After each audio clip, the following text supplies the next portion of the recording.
What is up, guys? It's your boy Rick Kakis, and today a brand new secret exotic quest has just gone live within Season of Defiance for Destiny 2, and it rewards the all-new Vexcalibur exotic Glaive, as you can see. So in this video, we're going over everything you need to know for how to get this thing. So, first things first, you need to head to the Gulch area of the EDZ. Now, keep in mind, guys, there's no indication that this quest exists anywhere on your map or destination screen. So, once you get here, as you can see, you're going to find these floating Vex balls of energy. And once you go and collect it, you get close enough, you can see you get an access code. You'll have one 2-digit number filled in, and then 5 extra sets of question marks, and then you'll have a 30-second timer.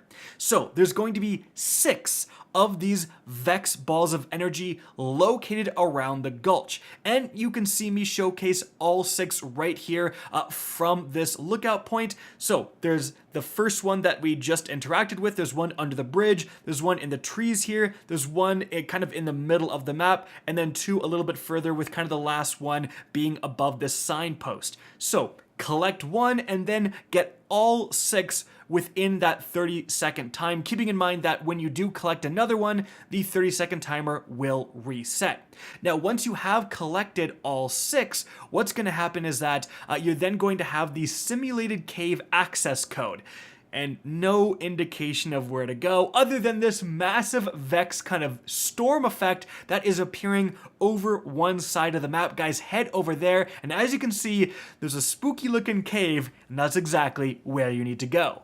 So guys, head down here, and then as you can see, located deep within, you have a harpy that's going to give you an exotic mission. So importantly, guys, my teammates were saying that this does require Season of Defiance, not Lightfall, so just keep that in mind, and it's going to be 1800 recommended power, which is a little bit up there for some players. In any event, you start this quest, and here's what you do for this exotic mission.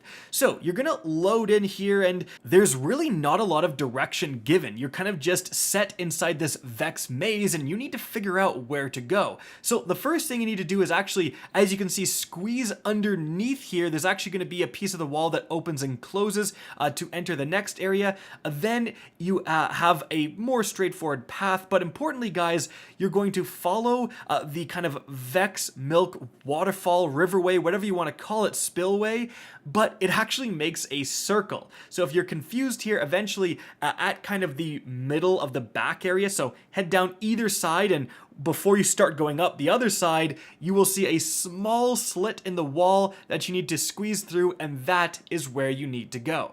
After that, you're going to have a big drop down, continue heading forward, and have some insane set pieces. Like, Bungie really outdid themselves with how good this exotic mission looks.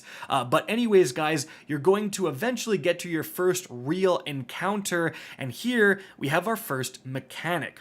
Now, I'm going to say right off the bat, there is a ton of enemies spawning here, and a ton of void shields you have to face from all of the powerful minotaurs.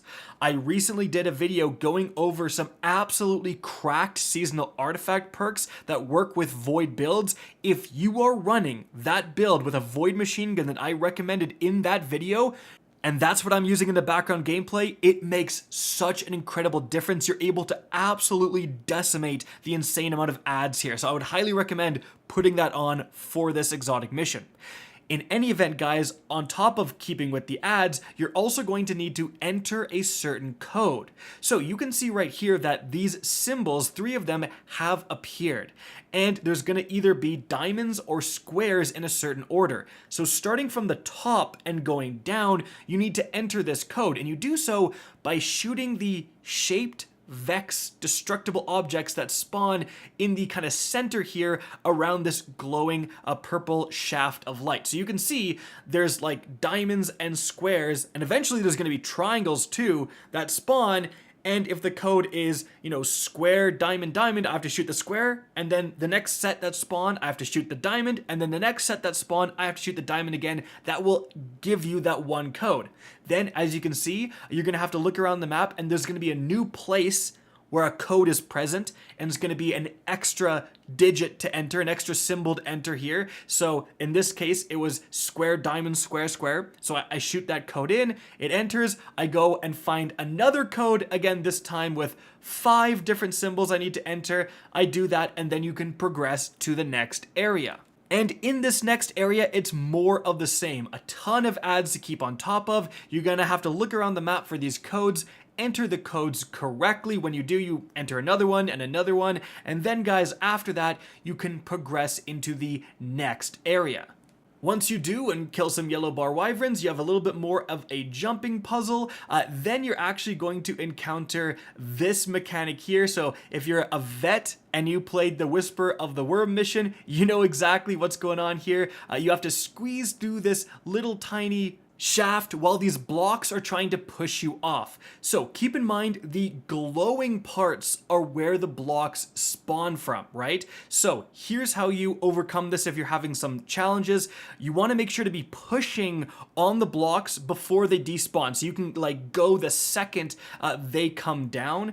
And additionally, you can try to like spam jump. You might get a little bit of an increase to speed from that, but probably not. Also, guys, if you don't get to the block while it's still spawned out, like you aren't able to be pushing on it already, right? You want to wait until it goes and then start pushing on it. So when it goes away, again, you want that immediate start.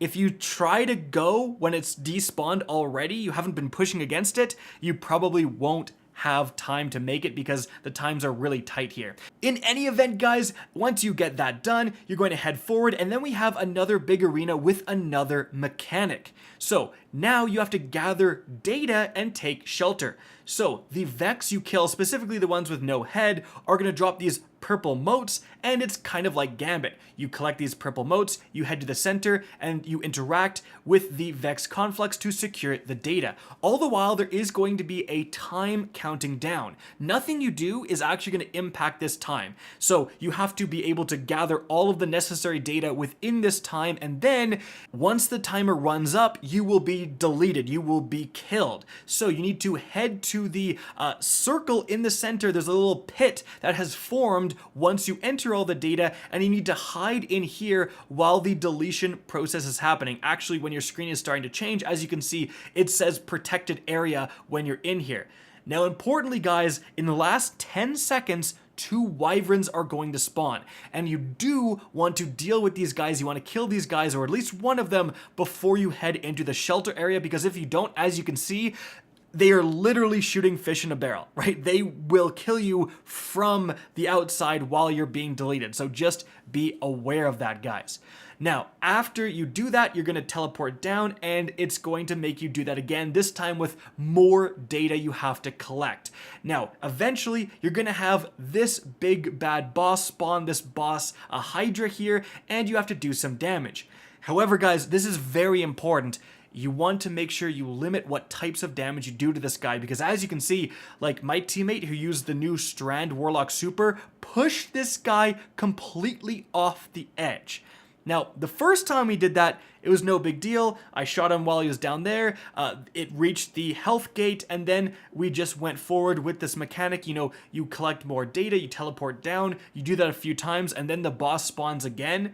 But guys, as you can see, in the final health section, we did it again. We pushed him off, and it actually error-coded all of us back to orbit. So really be careful with that. You want to not use anything that causes explosions. This guy is like on ice for some reason, and so you really want to try to, first of all, get behind him. So if you do push him, he just goes further into the arena rather than off the map entirely. Again, use normal guns, linear fusion rifles, stuff like that. Do not use explosives, because you do not want to be air-coded back to orbit like I was.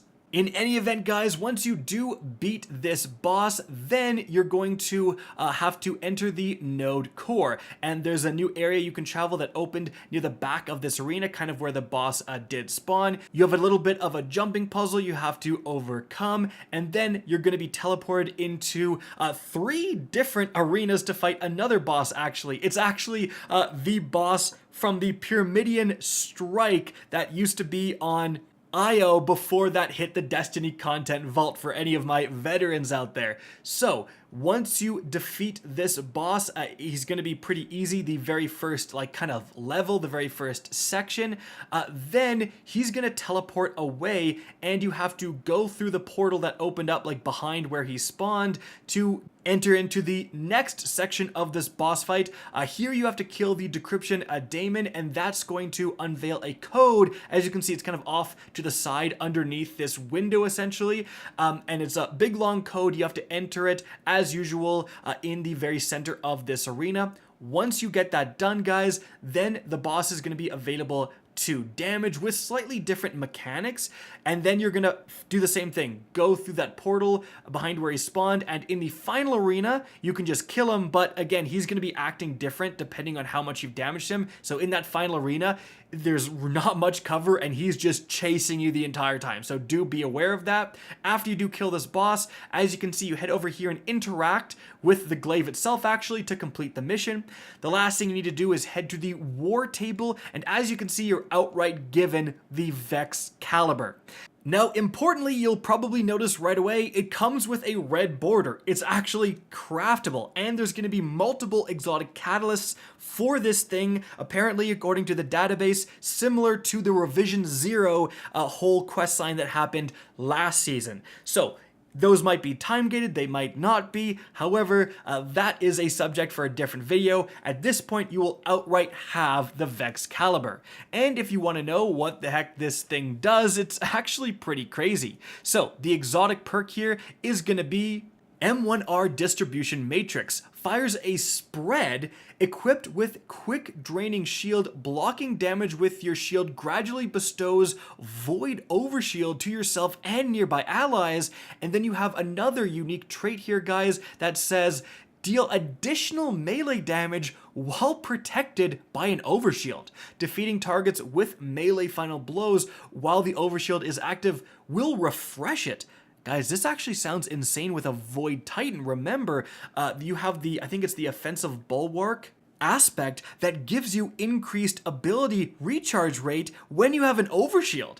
That seems insane with this thing, but again, that's a subject for another video. I hope you guys enjoyed this, found informative, and if you did, please remember to help me out by simply rating and especially sharing this video.